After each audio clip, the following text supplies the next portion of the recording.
Why do kids with visual processing dysfunction and binocular vision disorder want to touch everything?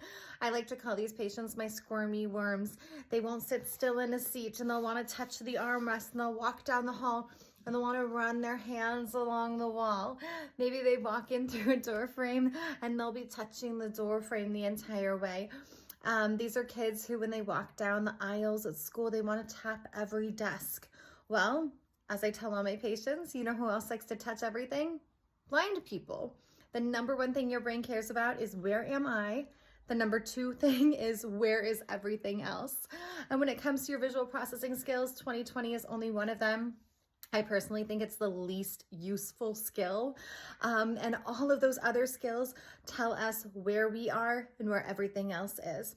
It's like building a virtual reality 24/7. Technically, you don't know where anything is until you reach out and touch it, unless your visual processing system is working really effortlessly and efficiently. So these kids often get misdiagnosed with ADHD because they're wanting to touch everything. They have a hard time paying attention to what you're saying.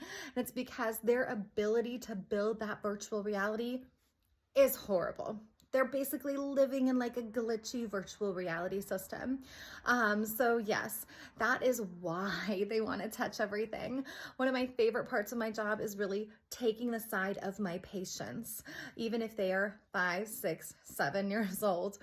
I tell my patients all the time, I think your parents are super rad, but at the end of the day, I am your doctor, not theirs. And it is my job to advocate for you and ask the why question, and more importantly, figure out the why question. So why do they like to touch everything? Well, because they can't see it. And 20/20 is kind of useless in building a virtual reality. If you want to test why they do this, go ahead and go into a room and dim the lights. Cut off your visual stimulus, and what will you do? You'll start to reach out and touch with your hands too. So hopefully this explains why.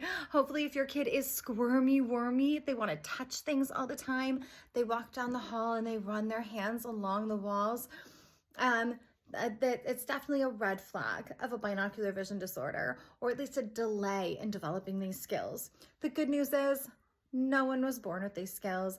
We all have to develop them. So if they need a little bit of vision therapy, or as I like to call it, vision tutoring, it's very, very common, over 30% of the general population. So it's nothing to lose sleep over at night. Vision therapy is incredible. If you're in Southern California, I have 4 clinics throughout LA and Orange County, and it's really fun. So yes, hopefully this helps you kind of maintain some parent sanity as to why my kiddo wants to touch everything.